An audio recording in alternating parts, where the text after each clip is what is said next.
Hello and welcome to our coffee morning. I'd like to talk to you this morning about gates. Because gates can allow access to and from places that would otherwise be closed off and denied to us. They can also deny or admit access according to the authority of the controller of the gate. It's very often the case that gates are left open so that anyone who wishes to move from one side of a boundary can do so unimpeded. But the very existence of a gate implies that this can change. They also control the sort of thing that can move between two places. Special types of gate allow the passage of people, but not animals, such as kissing gates found on many footpaths that are really two openings with one gate that can restrict passage without denying it altogether. The dimensions of the gate also define the size of what can pass through them. A car can't get through a footpath gate, for instance. Because they are so significant in the way they're used to control, they have a huge impact on displaying power and authority. The world is full of triumphant arches and many other sorts of ceremonial devices that use the notion of a gate to demonstrate this. The act of passing through the symbolic gateway conferring status on the traveller. Picture the Arc de Triomphe in Paris or Marble Arch in London. Both of these and many others serve no other purpose than as symbols of power.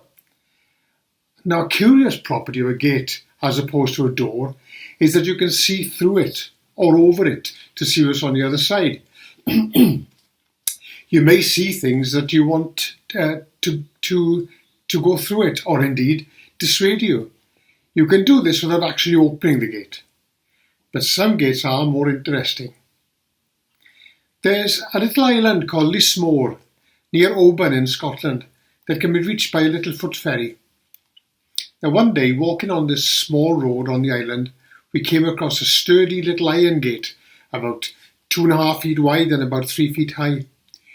It was contained by 2 stout iron posts and had clearly been there for many years. There was a sturdy latch on the gate with a very big but very rusty lock. But of course, we could see perfectly well what was on the other side of the field. It was just rough grass leading down to the sea.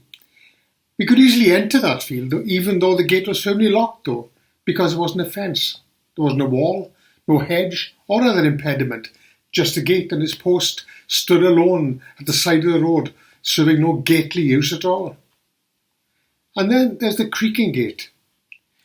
I don't know if that gate on Lismore squeaked or creaked at all because it was locked, but I do know that it appeared to be complete and in good condition. It may have been, and any determined effort may have reduced it to a pile of rust. It's well known, though, that a creaking gate goes on forever. You may have to lift it a bit and even put a stronger piece of string on the hinge. Some of the bars may be a little bit loose and the latch needs several goes to lock it, but it's still a gate. The key is strong posts to support it, and if it drags on the ground, well, that'll stop it swinging in the wind and stop it smashing itself to bits. The creaking gate may benefit from a lick of paint or a drop of oil from time to time. Don't overdo it though, or it may start swinging in the wind with unfortunate consequences.